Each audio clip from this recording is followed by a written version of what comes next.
Taking a closer look at the new Tour Edge Exotics EXS Ti-Utility with its titanium cup face design, we wanted to kind of dive into some performance aspects as well as some technical design aspects. I've been working with this one for a little while. I've had it on the course, I've had it indoors, I've had it on the Foresight GC2 launch monitor. I've got a couple of different data sessions that I'm going to show you here as we get to the end of this. But I wanted to kind of go piece by piece through things before we jump all the way into that. Now, Tour Edge in the EXS 220 lineup has been a pretty significant hit for them overall. Building on last year's EXS lineup, this one was I would say more anticipated. But this utility, though, upon its initial release had a lot of buzz, it's kind of gotten a little bit quiet because I think the rest of the lineup has been so successful, we've kind of forgotten about the utility, for lack of a better term. Now, utilities in Tour Edge are not new bedfellows. These have gone way back. Tour Edge has had a lot of tour success with their different utilities and their hollow body irons, their hollow ironwood designs, and as also, of course, they've had a lot of success with their exotics fairway woods. So this one is going to have a lot of knowledge into it. It's not like Tour Edge just decided, hey, let's put out a utility. Rather, they put in a lot of time and effort to develop what they feel is a better utility. So, as mentioned, this is a titanium cup face utility, and what that means is we have a really thin, really strong titanium face that's actually been attached to a stainless steel body in this case. Interestingly enough, in order to do that, you have a choice of managing to weld the materials together, or if you're Tour Edge, you find a better way, and their better way for a long time has been combo brazing. That's what's allowed them to use titanium in their metal woods prior to when a lot of companies have kind of jumped on that bandwagon as well. Tour Edge has been doing it for a while. The reason combo brazing is so impressive is because with a weld you would add a lot of weight around the perimeter of the club, and whenever you do that, you're going to restrict the potential energy transfer that titanium you've applied into the material or applied into the golf club, and you're not going to get everything out of it. By combo brazing, there is no weld, and when there's no weld, there's no weight situation, and it makes for a clean interaction, which allows for more ball speed generation, and as you know, more ball speed means more distance, and we all like more distance in this game. So the EXS Ti-Utilities are offered in two different finishes, the satin that you see here, as well as a black pearl finish, which is kind of fun to see from Tour Edge. It comes in at a price point of $199.99, which is extremely competitive. There are 4 different loft options available. You have 17 degrees, 19 degrees, 22 degrees, and 25 degrees, as you've seen. This one is the 22 degree 4 utility that I've been working with for the purpose of this review. Also, as you can see, I worked with it with the Tensai Silver for Mitsubishi in a 75 gram X-Flex. This is part of the speed tested program from Tour Edge this year, of them working to find the optimal shafts for their club head designs using a robot based on swing speeds. I could have gone with the Project X Smoke Black in 6.5. The Mitsubishi Tensai Silver in X is a little bit of a better option for me as a more mid-ball hitter overall. The Smoke Black would have potentially been too low.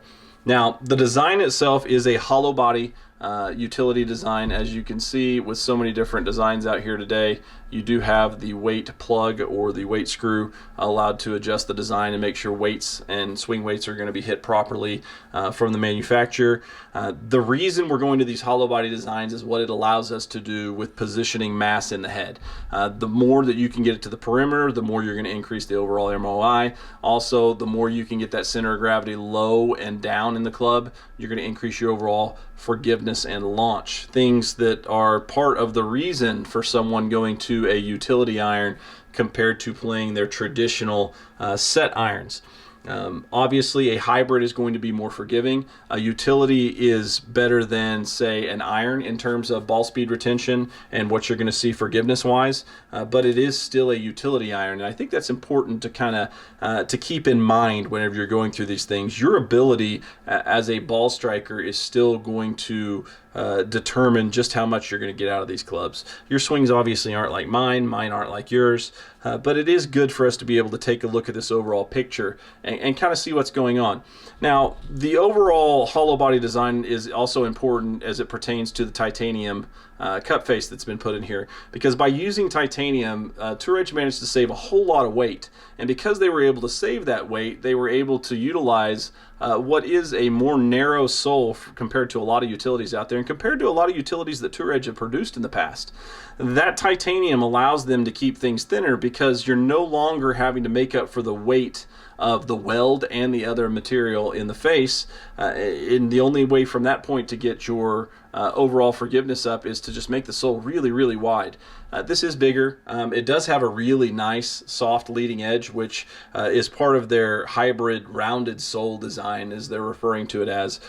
For me, with the trailing edge relief and the overall leading edge relief, I got along with it really well off the deck, much better than I kind of anticipated, being this is a little bit wider than what I have been playing whenever I jumped into this for this review.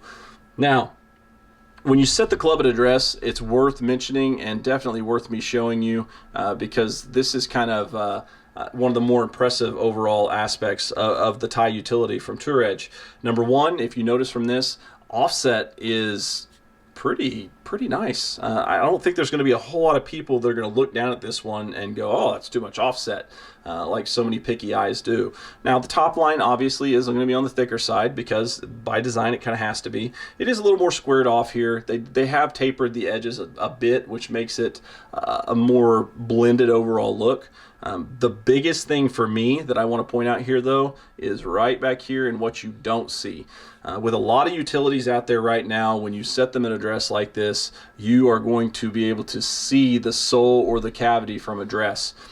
Tour Edge has absolutely nailed it with their design here in terms of giving you a cohesive look. Yeah, the top line is going to be bigger than a player's iron, but the overall profile is not going to leave you wanting. There's not going to be anything that you can pick out here, in my opinion, that's going to be considered a distraction overall.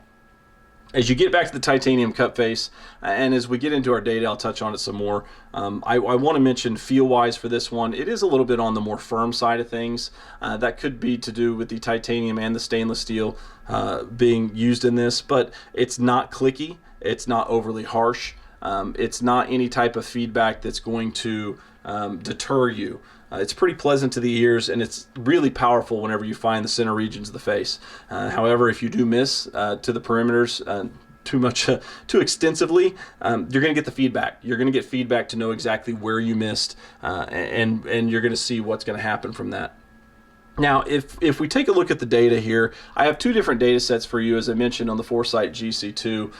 The first one is off of the tee, and the second one is off the deck. The reason I did that, I think it would be a disservice to look at a utility iron and only mention or look at one or the other. Yes, it's an iron, so traditionally you would work off of the deck with that. However, the reason a lot of people are putting these in the bag are for driving irons as well.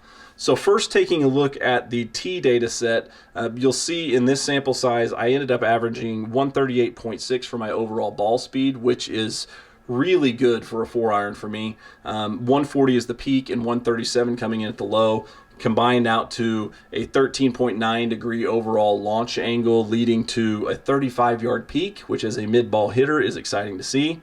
210 overall carry average with 44.82 as the general RPM average. The low is kind of the most telling thing about that. My low spin average was on my lowest spinner was only 4,231 RPMs.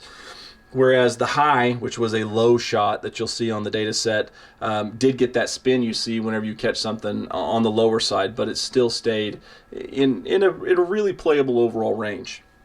Now, if we shift gears and we take a look at the larger data size from the deck, my overall ball speed comes in at 138 miles an hour.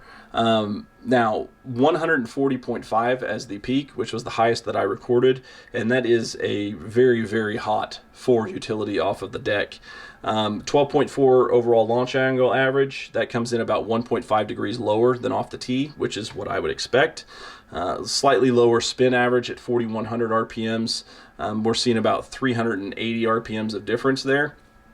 That's not surprising to me given turf interaction variances, and as I hit a longer iron off of the tee, and you'll see it in the dispersion, I tend to see more left-right ball flight misses. In general, a 31-yard overall peak still keeps it pretty playable into different things. The other thing that I want to mention to this, it is a more playable, in my experience, utility because it manages to blend this hollow body design with a little bit more width into it. So we're getting enough weight into the perimeter to keep things more playable when you miss towards the toe side or when you miss towards the heel side. But it is still an iron. So that's something to keep in mind as you go out and hit this. Hopefully you will be able to go out and find it and hit it. If you do, jump on here, leave us a comment, let us know what you think. What did you think about it if you've hit it? Be sure to jump over onto the THP homepage, leave a comment in the discussion, even jump into the THP community, because we're always looking for more golf discussion, and there's a community of people who are ready to converse with you. Now, if you enjoyed the video, please give us a like, give us a subscribe. Be sure to check out THP TV. We've always got new things coming. You never know what's just around the corner.